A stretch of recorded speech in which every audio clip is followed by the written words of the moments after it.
आदि अनादिकाल से जब से मनुष्य जीवन का अस्तित्व है, मेरे मस्तिष्क में एक सवाल हमेशा बना रहता है कि क्यों सिर्फ मुट्ठी भर लोग ही सक्सेसफुल होते हैं। जब मैं स्कूल में था, सिर्फ कुछ ही लोगों को 95-99% आते थे।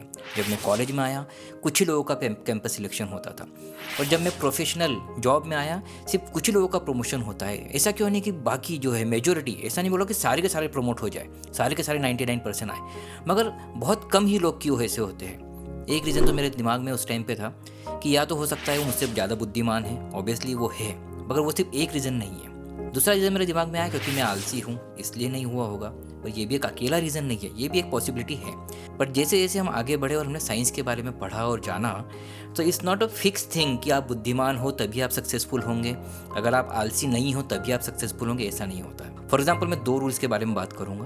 पहला रूल है पार्किंसन लॉ, और पार्किंसन लॉ कहता है कि अगर आप किसी काम को करने के लिए कोई टाइम अलोकेट करते हैं तो आप उस गिवन टाइम में ही करोगे उसे। फॉर एग्जांपल, अगर आपने डिसाइड किया है कि आप आपका घर 3 महीने में साफ़ करोगे, तो आप 3 महीने में ही साफ़ करोगे, आपका टाइम उस तरीके से आप डिस्ट्रीब्यूट कर दोगे।